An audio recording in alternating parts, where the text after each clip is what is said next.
as I lay here tonight, listening to the pitter patter of raindrops outside my terrace with the open door and the chill air with no pollution.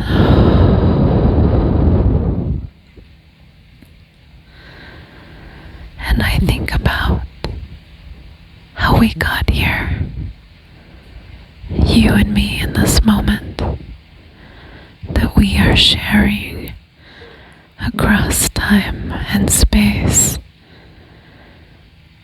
and also with two surly cats who you may hear in the background purring, chiming at me and asking to be fed.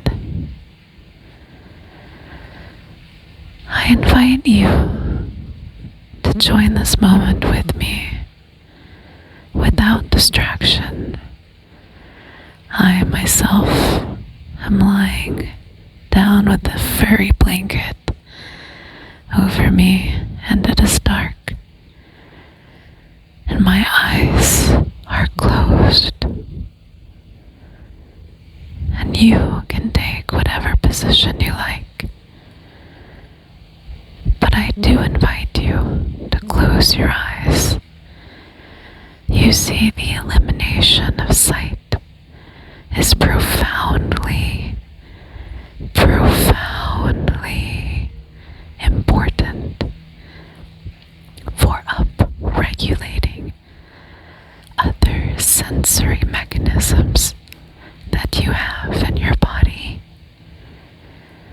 In fact, much of ASMR relies on sight, but there is another experience that you can have when just listening in darkness and deprivation of sight. And so as we reflect in this moment together, and the white noise of the rain in the background, I have no idea if you can hear it.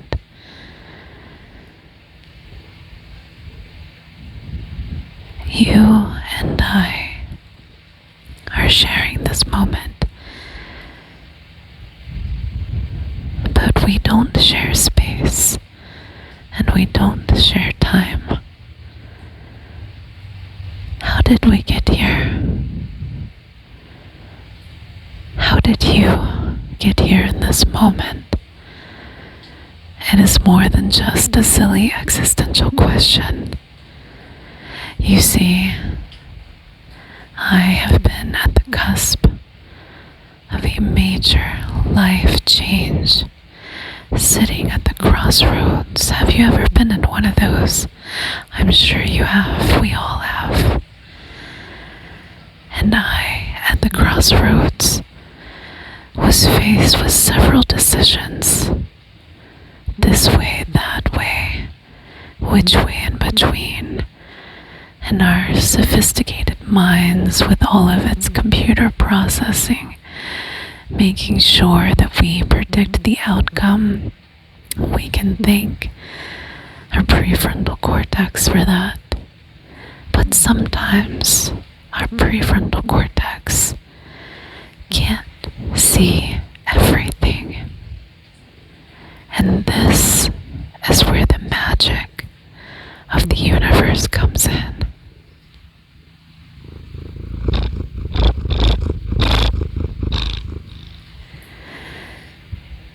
I find myself to be absolutely delighted when I am surprised by the unknown, and when it is a very, very pleasant surprise.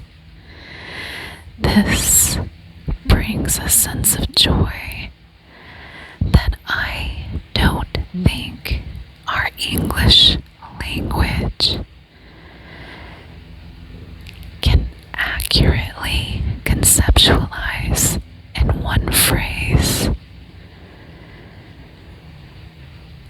the inexplicable joy that arises from the unknown, something that your rational mind could not see, it could not derive, it could not be, it could not foresee.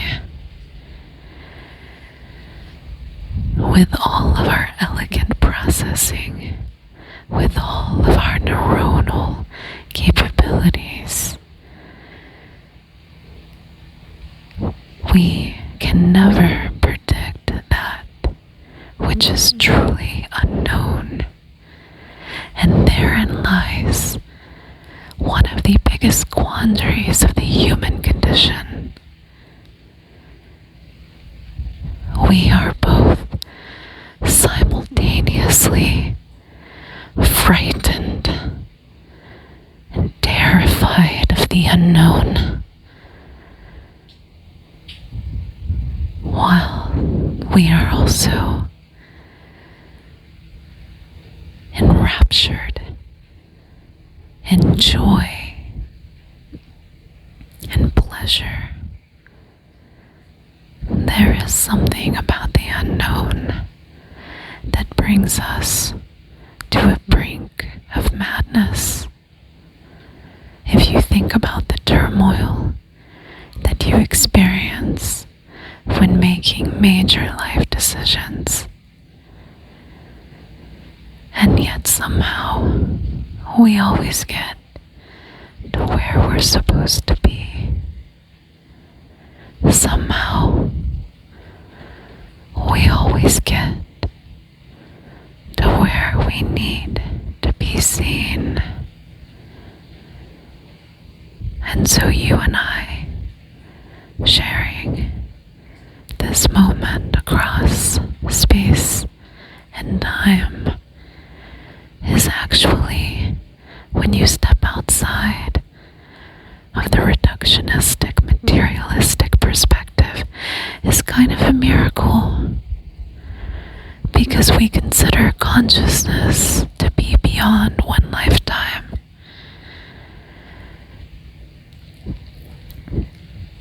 We consider consciousness to extend beyond just our sensory mechanisms.